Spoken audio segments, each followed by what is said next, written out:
So you're an avid investor in the property market, but you're starting to realize that the best buys may not be in your own backyard.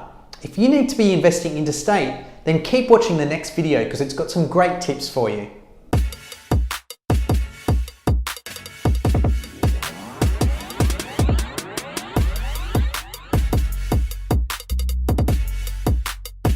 Hi everybody, my name's Josh Masters. The other day I was doing a seminar and one of the people put their hands up and said, look Josh, these areas that you're pointing out as key hotspots to invest in are great, but many of them are interstate. What are the sort of things that we need to know about if we're looking at interstate property? And it's a really great question because if it's not in your own backyard, you're probably not very familiar with what's going on in the area. So here are a few key things that you need to be looking out for.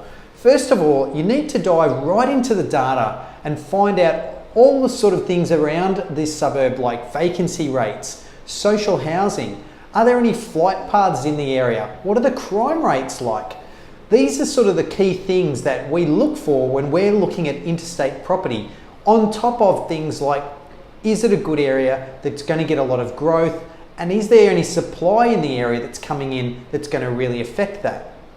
Now, the second thing to look at are the legal implications. For example, if you're investing into Victoria, the stamp duties are much higher down there than they might be in Queensland. There's also different terms in when you come to doing the contract. For example, some areas might be really good for doing conditional approvals, while others need to have unconditional approvals straight away. And the third and most important final point is really if you're looking at interstate property to really get the best bang for your buck on your investment, I'd highly recommend talking to my team or a buyer's agent that you know, because talking to somebody who's on the ground, who has that local experience and has access to those key data points that are so important when you're looking for an out of area property, will come when you're talking to an experienced buyer's agent in that area.